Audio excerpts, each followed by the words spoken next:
So what we want is information about the basic assets of the company, but not a financial statement, because financial statements usually have to be pulled from attorneys or accountants, and then you're going to get third parties involved. Those are deal blockers. You don't want deal blockers in the way, okay? Not yet. Ideally, not at all, but definitely not at this point, because you don't even know if you want to buy the business.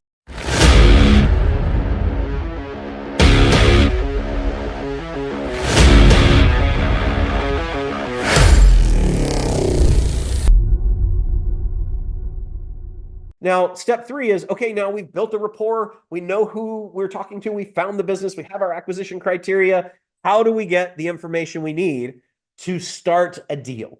You're going to have to gather some data, right? So you need to say, what information do I need to get from the seller? Okay, this is it. You don't need tax returns. You don't need financial statements. You don't need firstborn organizational charts, business plans, or any of that stuff to get to the point of knowing that this might fit your acquisition criteria. All you need is to know, does it fit your acquisition criteria? How can you get the business to finance its own acquisition? How do you get it to pay for itself when you buy it so that you don't have to use any of your own money or money out of pocket to do it? So what we want is information about the basic assets of the company, but not a financial statement, because financial statements usually have to be pulled from attorneys or accountants, and then you're going to get third parties involved. Those are deal blockers. You don't want deal blockers in the way, okay? Not yet.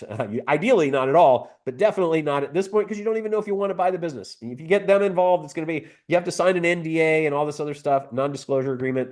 Just skip all that.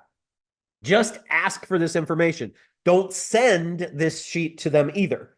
Fill out that sheet. They'll send it to their accountant or their attorney. Don't do that.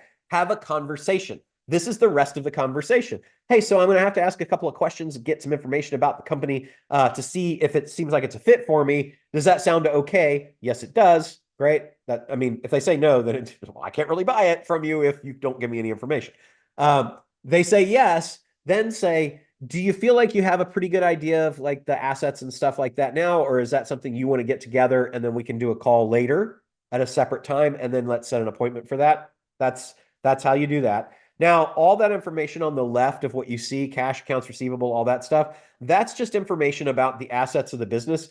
All of those things can be helpful when you are financing the business, when you're creating your what we call the deal stack of how you're going to pay for it using assets from the business. The information on the right is a little bit different, where we want to know, what are they asking for the business? What is the profit? That SDE could also be EBITDA, but think about it as just profit. And then what's the multiple they're asking? Because we're about to get into multiples.